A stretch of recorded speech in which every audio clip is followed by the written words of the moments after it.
what do we have here in front of us? This is a 2025 G580. Prices at this start at $161,000. This one as spec'd today in manufacturer signature olive metallic with a saddle brown interior is $184,000. Now this is actually quite a bit less than the G63 AMG we drove earlier this summer, and it has similar power figures. Actually, I mean, much more torque, but horsepower is about the same.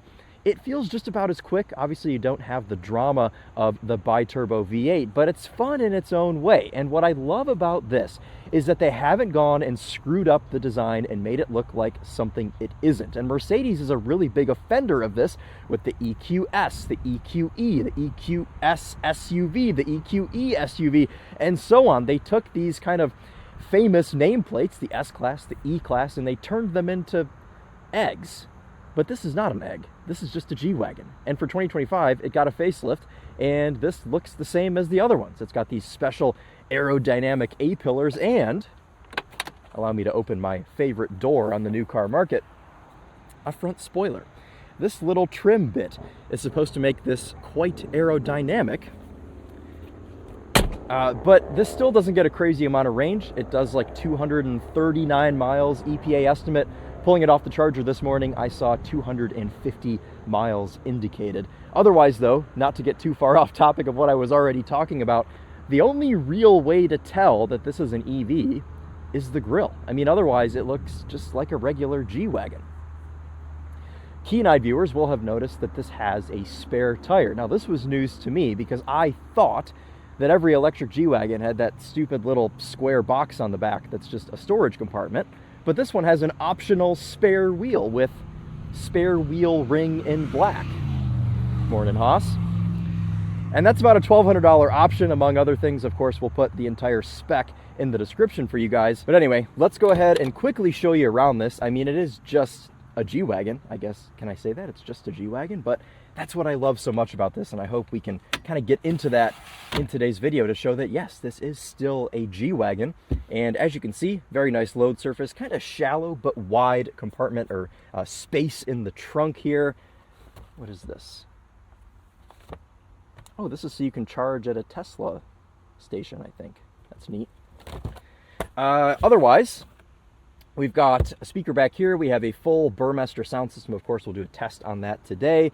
This really nice quilted leather in that saddle brown. We have this walnut trim. You'll see a lot more of that once we get up front. I just love opening and closing things on G-Wagons. It is my favorite.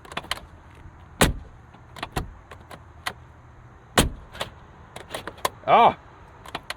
Proxy key. That is a new thing for 2025. Obviously, that carries to the G580 with EQ technology. Jumping in to the back seat. This doesn't have the stupid rear seat entertainment package, which means at 5'11", I actually fit back here and have plenty of room. Obviously, headroom is no issue. You can just sit back here and pet this beautiful Alcantara headliner. Fold down armrest with some cup holders. We have our own climate panel back here with temperature and fan adjustments, 2 USB-C ports, and kind of just a traditional car charger outlet there. 2 seat back pockets. And we have heated rear seats back here. The one thing I don't like about G-Wagon interiors is where they put the interior door handles. I think they're a little bit awkward to use.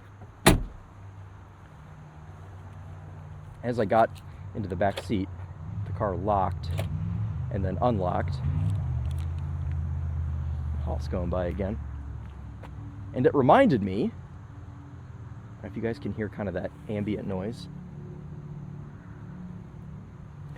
We had a EQS Maybach late last year, and whenever you would walk up to it, it would play like its own little theme song. Well, this has the same sort of thing, but since this is a G-Wagon, it gets its own name. Mercedes calls it the G-Roar, and it's kind of the piped-in engine noise while you're inside, but it also includes this walk-up sound,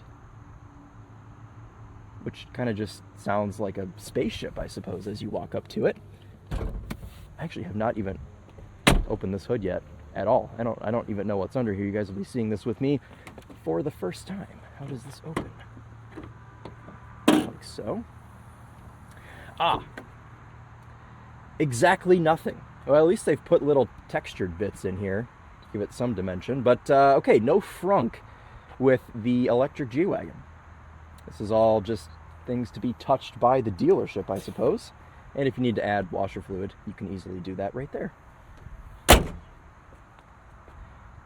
What do you guys think of this signature olive metallic? I think it looks quite nice. Now, when I said I haven't done any tank turns, or G turns as they call it, I didn't mean this G-Wagon hasn't done any, because the Topher spent the first few days of this week with this, and as you can see by the tires, he did some G turns, and he told me that it is excellent. So I'm excited to see what that's like. But let's jump in this.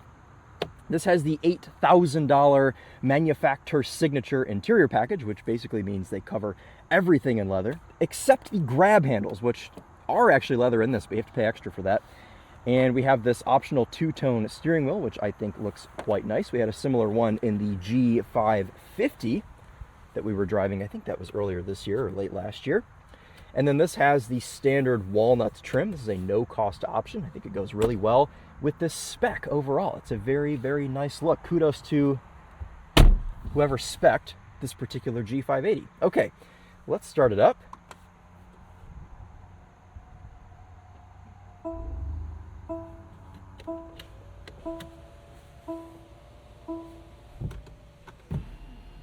We have 4 auto up-down windows. We have a moonroof in this with a normal shade. It's very easy to open and close. Wireless Apple CarPlay, Android Auto. I mean, this is all just normal 2025 G-Wagon stuff. You guys have seen this twice on the channel now. What's different is this little switch panel here. Instead of having like the manual gearbox option and whatever else they have on here, we have the options to do our different turns. Now, this will do kind of a half turn, like a trail turn, or it'll do the full G turn, which is this switch on the right-hand side. The off-road cockpit, love that that's carried over. And like I said, we'll try and find somewhere to do that. Otherwise, though, split folding armrest. You've got this little hidden compartment with heated and cooled cup holders, wireless charger, all the stuff. Really nice grab handle with manufacturer script in there to let everyone know that you paid the extra $8,000 for this special interior. This has different gauges, or rather just a different skin on this because it is a digital gauge cluster, but as a Mercedes EV does, we have these very fun displays. Sport mode, you've got the little UFO that moves around in the middle, and then you also have the understated display, which mimics your ambient lighting color choice and gives you a clock. And this little prism thing here, it's just kind of a calm display, which I do quite like using at night. But for today, we'll start in Classic. The other ones are the same as any other G-Wagon. Full physical climate control panel with good button clicks. Love to see that still here. Good vent placement. I mean, this is still a G-Wagon. They haven't screwed this up and made it something that it's not. They've just put a massive battery under the car, which does actually charge from 10 to 80% in about half an hour, which isn't fantastic, but you know, you're still able to do the trick. We've got a 97% charge right now, showing 245 miles of range, so we shouldn't really need to mess with any charging today. But anyway, you guys know this interior. I'm starving. Let's go find something to eat after we do our little performance loop. Into reverse with our column shifter. We have a 360 cam, which looks fantastic. Really high quality reversing camera. Some keen-eyed viewers will have noticed that they just redid the parking spaces, the paint in this parking lot. Love the sound of those automatic door locks locking themselves. And when you're just driving around at low speeds, as far as steering weight and the way that the chassis moves and things, it just feels like a G-Wagon. I mean, this has adaptive dampers on all 4 corners, just like a regular G-Wagon. The wheels and tires are similar size to a regular G-Wagon. In fact, the frame is very similar, but it just, you know, it's modified obviously in the middle to fit the massive battery, but a lot of this is, it's the same as a gas-powered G-Wagon. I'll be quiet so you guys can hear the G roar as we take off behind this beautiful Ford Taurus wagon.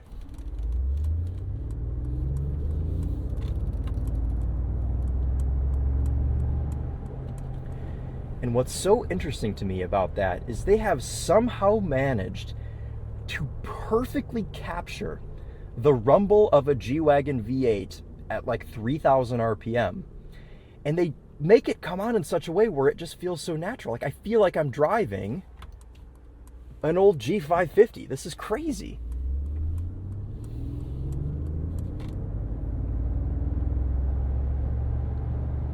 Like G-Wagons have this very distinct sort of like raspiness to them, or rumble or roar as they call it. And they've captured it with this fake noise, which is, I mean, good job, Mercedes. Let's put this in sport. That'll make things a little bit louder and snappier. Now, obviously, the 859 pound-feet of torque is a party piece in its own. Blinking traction control light at 60 miles an hour. That'll happen.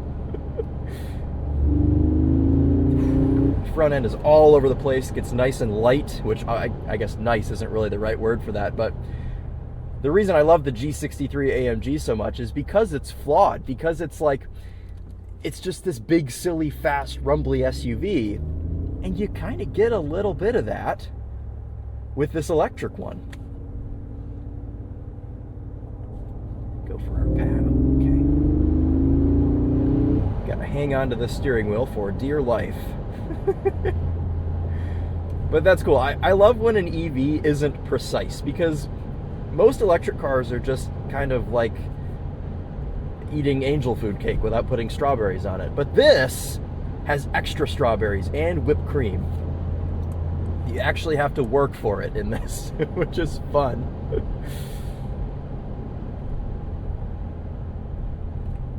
Into the brakes, which do actually feel quite nice.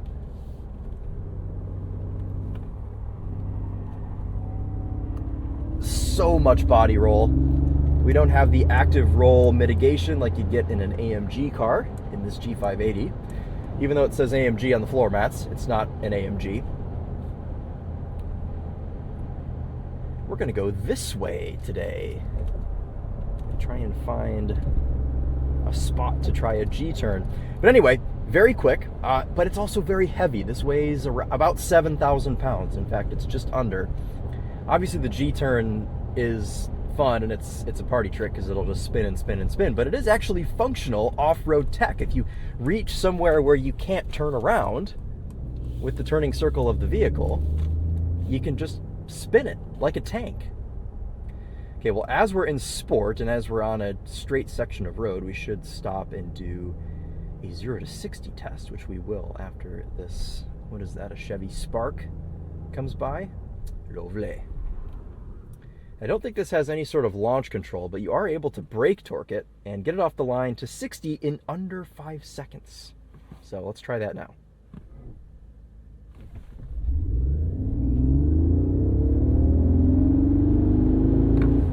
Yep, I believe him. I believe the under 5 second claim. It just F's off.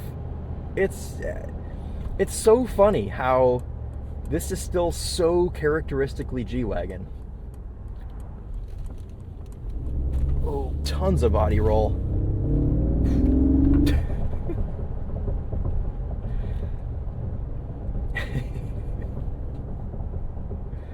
What a thing this is.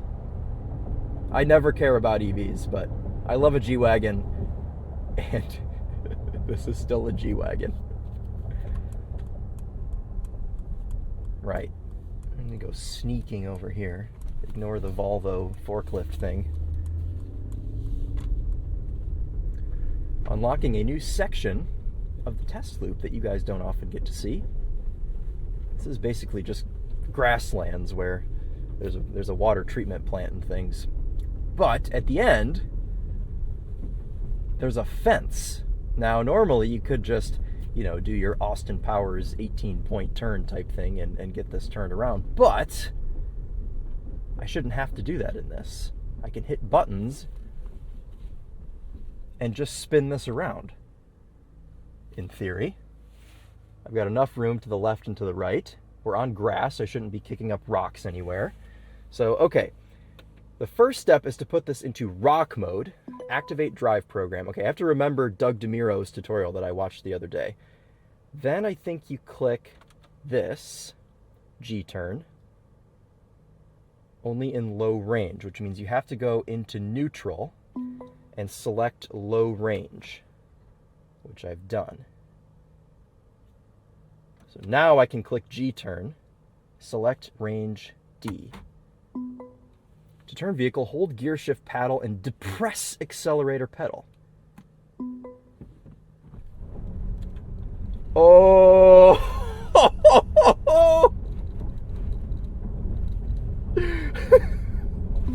Okay.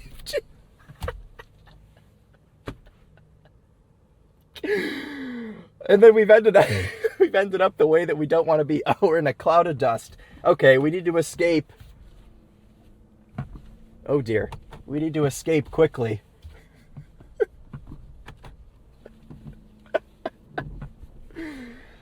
That's the coolest thing I've ever done in a car. Run away! We've made the olive green a bit tan, I think. Don't worry, this is actually a 2-track. I haven't just driven onto somebody's grass. This is just super overgrown right now. Okay, I need to take this out of low range, which means I need to go into neutral again. Ride quality is fantastic over this uneven section. Wow.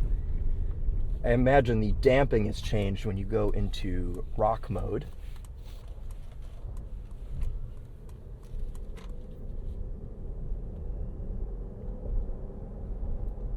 All right, we're gonna pull over up here. Put this into neutral. Risk of rolling away. Take this out of low range. Put this back into comfort mode. Back into drive. And I think we're back to normal. That's it.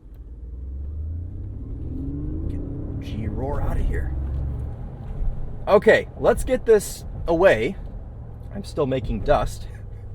Let's get this downtown or somewhere away from here and find some food because I am starving.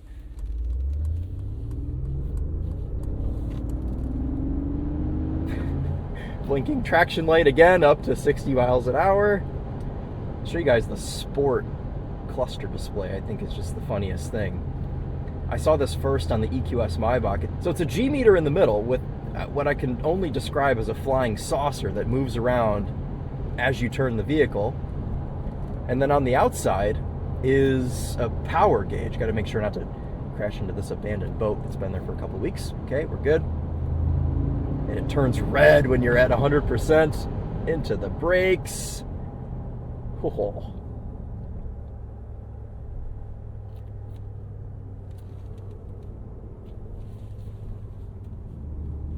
Good thing these seats are very well bolstered and comfortable. I know we touched on ride quality while we were off-road, but this is just sublime. I mean, it floats over everything. For a body-on-frame vehicle, I mean, I don't think ride quality gets any better than this. There you go. Well, this is the thing. I mean, this is kind of a tight driveway. You can see even the person in this Passat is a little nervous pulling in, but I'm good. Turning circle in G-Wagons isn't the best, but at least they aren't, like, unpassably massive. And it is lunchtime. It's 10 minutes before noon. Gonna get this pulled in.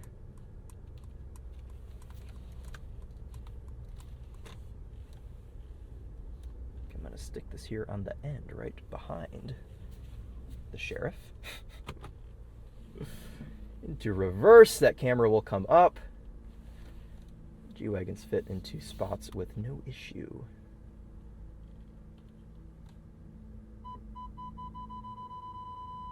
Parking sensors down on the bumper, warning me of that curb, but I'm sure I would have the ground clearance to go over it anyway. Into park, the parking brake actually does not automatically apply, but you can do that right over by your left knee. And then you're in and insulated. And I'm going to start this because it's an EV, so it can idle while I eat. And I'm going to use the cooled cup holder for my drink. Hello, test drive. Hello, G580. Pokeball dealt with. I was being an iPad kid while I was eating. I had my phone propped up here, and it made me realize that the middle of the steering wheel isn't leather wrapped. I always complain about that in Mercedes cars, but maybe now the fact that I just noticed it means it's not that big of a deal. But you think with the manufacturer signature interior pack for $8,000, they'd wrap this in leather. Okay, anyway, well, let's get this G-Wagon out of here, and we're actually going to go this way.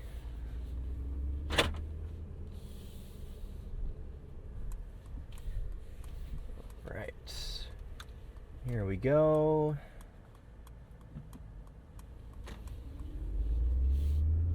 Even the G-Wagon wasn't narrow enough to shoot that gap. All right, let's get this down the street. We're gonna go to Target, pick a couple things up. But in the meantime, I suppose we can kind of wrap this up. In the beginning of my video, I told you all that this still does feel like a G-Wagon, and I'm gonna stand by that. I do think it does. But the problem is, there are two other G-Wagon choices that you have, the G550 and the G63, both of which are fantastic. I've lived with both, and I love them both. And while I do still like this, I don't know that I'd pick it over those. Obviously, those two can't tank turn. So if you want to have that really cool party piece, then obviously this is the one to have. But I don't know if it's worth all of the other kind of sacrifices. Now, do I think the 250-ish miles of range is enough? Honestly, yes, I think it is, because I don't know that anyone is really using a G-Wagon for anything else than kind of just what I'm doing, kind of running around to the shops. If you live in Los Angeles, you take it down Rodeo Drive, run a couple curbs over, and then go home. I mean, that's kind of what the G-Wagon is for. So in that sense, the electric one does make sense, especially for people that don't care about having a rumbly V8. And I guess especially now that the G550 is an inline six, you have even less of an incentive to buy that. So maybe in the case of this versus G550, it's a bit of a toss-up and you can kind of go either way and be happy, but this does not trump the G63. I mean, I absolutely adore the G63, and there's no way I'd pick this over it, even though it can tank turn. I would still rather have an actual V8 motor under the hood. And while this is good, this does its job so well, and I think the fact that I've even had to consider choosing this in the lineup of G-Wagons should say that it is a solid contender. They've gone through and they've made this still feel like a G-Wagon by just making it still a G-Wagon. I mean, it is just that. I think they've done this right. I don't think there's any way they could have executed this electric G-Wagon better. It's a really impressive thing that's still just perfectly flawed in all of its own ways. It's very well built, and it can tank turn. I've said that 20 times, but I don't know. Hopefully you guys kind of understand what I'm on about, but that's what the comment section is for if you don't and you have some questions about it. But let's get this pulled in here, and we might just go ahead and wrap the video. I don't think you guys need to see me walk out of Target with like a bag of groceries and figure out where to put it. So I think that's going to do it here for the 2025 Mercedes-Benz G580 with EQ technology. That's one thing I would change, is the name. I think the name is just preposterous. Why did they were going to call it like the EQG or something, which I guess that's not great either, but why not just call it the G580? That's it, end of story. At least it doesn't have a with EQ technology badge on the back. That would be very silly. And most people aren't even going to know that you're driving an electric G-Wagon until they hear the G roar when you hit unlock on the key fob or use your proxy key.